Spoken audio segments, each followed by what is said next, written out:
নমস্কার, পিয়া লাইফস্টাইলে ওয়েলকাম। আজকে একটা নতুন রেসিপি বানাচ্ছি বিউলির ডাল আর চিংড়ি মাছ দিয়ে জল বড়া।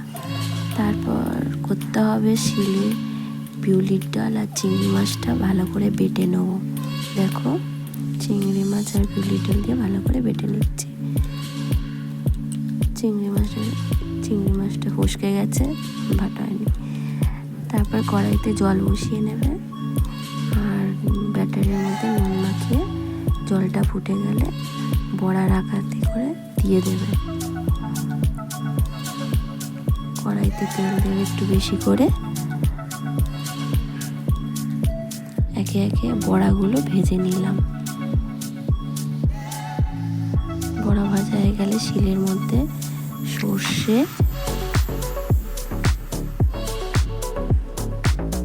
কাঁচা লঙ্কা বেটে নিলাম। বড়াগুলো দেখো লাল লাল করে ভেজে নিয়েছি। তারপরে পোস্ত বেটে নেবো ওর মধ্যে, আর একটু সামান্য তেল দিয়ে পেঁয়াজ ভেজে নেবো। পেঁয়াজ ভাজা হয়ে গেলে সর্ষে, পোস্ত, কাঁচা লঙ্কা বাটাটা দিয়ে দিলাম। পরিমাণ মতো নুন, হলুদ গুঁড়ো, কাশ্মীরি লঙ্কা গুঁড়ো দিয়ে নাড়াচাড়া করে, বেশি নাড়বো না, সর্ষেটা তাহলে তিতো হয়ে যাবে। জল দিয়ে দিলাম। বড়াগুলো ভেজে রেখেছিলাম সেগুলো দিলাম, নেড়ে চেড়ে ঢাকা দিয়ে দিলাম 2 মিনিটের জন্যে।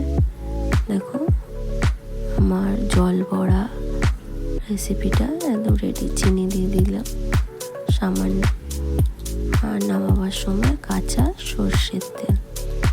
ব্যাস, একদম রেডি আমার জল বড়া রেসিপি। দেখো কি ভালো লাগছে দেখতে।